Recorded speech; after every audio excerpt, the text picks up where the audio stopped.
Fala pessoal, sejam muito bem-vindos ao canal No Pay No Gain. O vídeo de hoje vai ser sobre Day Trade, finalmente, né? Depois de muitos vídeos, vamos falar sobre Day Trade. Ontem eu mostrei as minhas operações no Instagram, né? O somatório delas geraram R$2.000 e o pessoal veio em peso querer saber quais métodos eu utilizei para fazer esse resultado. Então é sobre isso que eu vou falar neste vídeo. Vamos lá!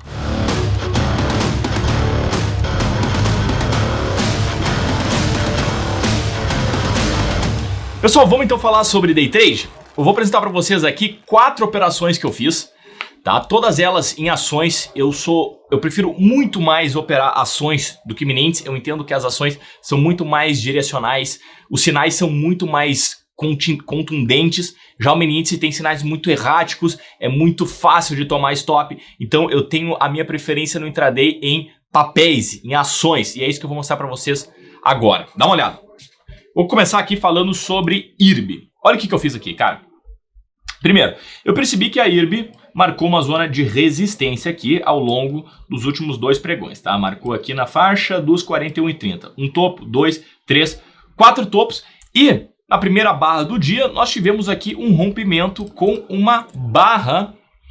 Não dá para chamar isso de uma barra de ignição, tá? É mais uma barra de dúvida, porque tem muita sombra inferior e superior. Então, apesar de eu entender que em alguns momentos dá pra gente fazer isso, nesse caso aqui na IRB eu quis esperar para ver uma barra mais forte, uma barra de ignição acontecendo acima dessa região rompida. Vamos ver o que aconteceu na próxima barra. Correção, próxima barra, correção e aqui sim, terceira barra. Olha esse movimento aqui, tá? O mercado vem testar a linha d'água como suporte, vem testar também a região rompida dos 41,30 e também a média móvel de 21 períodos. Sabe o que deixa marcado aqui? Uma zona de cataclismo. Uma zona de cataclismo é uma zona muito difícil de ser rompida. E quando uma zona importante é testada e a reação do mercado é muito forte, como esse caso aqui, com uma barra de ignição com altíssimo volume, não tem erro, pessoal. A gente tem que operar isso aqui. Então o que eu fiz? Eu coloquei uma ordem na superação da máxima com stop abaixo da mínima do dia e eu plotei o meu alvo pelo True End, pela média do True End, que aqui estava em 16 centavos. A minha média varia entre 2,5 a 3 vezes o True End, a depender do potencial do movimento que eu vejo aqui no papel, tá?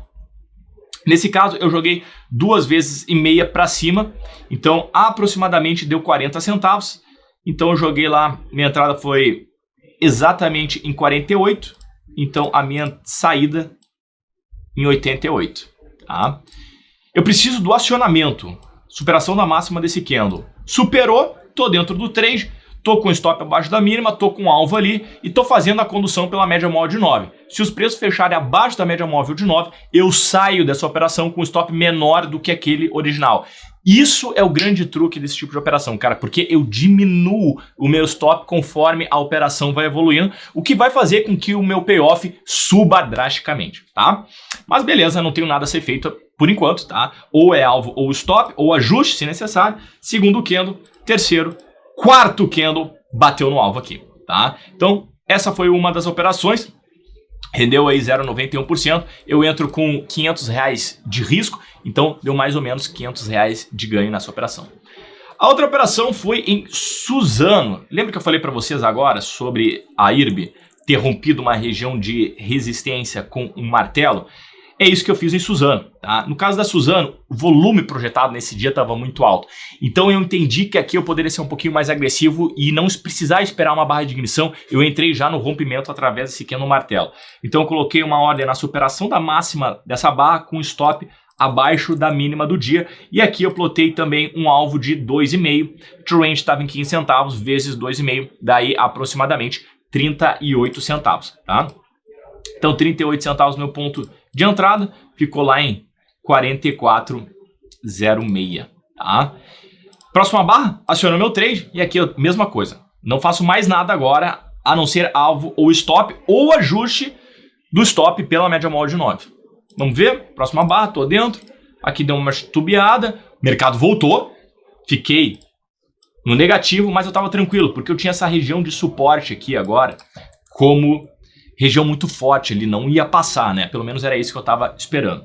Próximo candle, o mercado reage. Olha a reação desse suporte. Se eu não tivesse entrado em Suzano na máxima aqui da primeira barra dos 15 minutos, eu teria entrado nessa barra com certeza, tá? Próxima barra, Próxima barra, próxima, mais uma. Aqui o trade evoluiu, demorou um pouquinho para evoluir, mas bateu no nosso alvo aqui, tá? Então aqui também eu arrisquei R$500 e deu aproximadamente R$500 nessa operação. A outra operação que eu entrei foi em Goal, muito bonita também, foi bem bacana, foi nessa barra aqui, tá? No caso da Goal, o que eu vi? Repara nas bandas de Bollinger, como elas estavam estreitas, cara. Então, o que eu poderia entender aqui é que iria vir um movimento explosivo, né? Porque bandas estreitas, o mais normal é que depois de elas se estreitarem, elas se abram bastante e isso significa direção, significa movimento forte nos candles. Mas o problema desse candle aqui é que ele fechou com sombra superior. Eu não gosto de sombra superior porque mostra que tem vendedor dentro dessa barra. Então eu esperei uma barra de contundência, né? Uma barra de ignição. E como é que veio essa barra de ignição? Através dessa barra aqui. Olha a diferença dessa barra aqui para essa barra aqui. Aqui não tem nenhuma sombra, cara. Então aqui eu coloquei uma entrada na superação da máxima, tá? Com stop abaixo da mínima da barra. E eu botei o alvo também pelo true range, 2 vezes e meia, dá 12,5 centavos. Então arredondei para cima da 13, tá? O que me deixou um alvo lá em 10,21. Candle seguinte, acionou, tô dentro. Aqui já se passaram 6 barras, 1h30 de trade. E titubeou, foi. Bateu no alvo. E até depois passou, né? Então aqui foi mais... Aqui foi um pouquinho mais de R$500, né? Porque a relação de alvo foi melhor. Então deu uns 550, se eu não me engano. E a outra operação foi em Centauro, que também foi bem interessante, foi bem bacana. Centauro. Vamos botar lá aqui, nos gráficos de 15 minutos, que é o gráfico que eu utilizo, né? Centauro foi o seguinte, eu tava olhando aqui que o papel tava andando numa lateralização, tá vendo? E quando o papel começa a lateralizar, é porque vai vir explosão por aí, tá? Não sei se pra cima ou pra baixo, o mercado naquele dia tava puxando bem pra cima, então eu tava olhando com olhos mais compradores do que vendedores, mas se viesse uma venda, eu também poderia pensar. Vamos ver o que aconteceu aqui. Abriu o pregão nesta barra, o mercado abriu com gap de alta e foi pressionado para baixo. Mas repara que acima da máxima do dia anterior, ou seja, a máxima já foi deixada para trás, tá? Todo aquele pessoal que pensou em vender aqui, ou melhor, que vendeu aqui, pô, no dia seguinte já abre acima do ponto deles, então esses caras já estão no prejuízo. Imagina se tu fosse um vendedor, como é que tu não estaria se sentindo aqui, né? Nada bem. Então o que eu quero agora é ver uma barra nos 15 minutos que me mostre que ó, os compradores entraram. Não só os vendedores estão mal das pernas, como os compradores entraram. Então tem 2 tipos de sinalização, entende? Então olha aqui, próxima barra tá aqui, ó. Olha que coisa linda, maravilhosa isso aqui. Barra de ignição que me passa a ideia de bastante força. As bandas de Bollinger extremamente abertas, o volume acima da média, tá tudo muito encaixado. O que eu faço? Coloco uma ordem de entrada na superação da máxima da barra com stop abaixo da mínima dela. Aqui eu entendia que o potencial de valorização da ação era maior. Então eu saí um pouco do que eu utilizo de 2 vezes e meia para o meu alvo e coloquei em 3 vezes. Tá? Peguei aqui a média do meu trend, estava em 9 centavos, eu botei em 27 centavos, o que me deu um alvo lá em 77 centavos. Tá? Porque eu entendia que o movimento ia ser muito explosivo. O que aconteceu? Barra seguinte, tô dentro do trade, outra barra, próxima barra, sai do trade, tá? Aqui deu mais ou menos, deu um pouquinho menos de R$500, foi compensado pelo outro trade que tinha dado mais de R$500, que somou então no final do dia os 2.000. E essa operação foi muito além ainda, mas não tem. O papel voltou, tá? E aí depois sim, ele engatou uma nova alta bem bonita. Comentei pro pessoal que aqui tinha uma nova sinalização de compra, o papel evoluiu, foi muito interessante. Então, operações bem tranquilas, olhando o gráfico de 15 minutos, porque daí não tem desespero.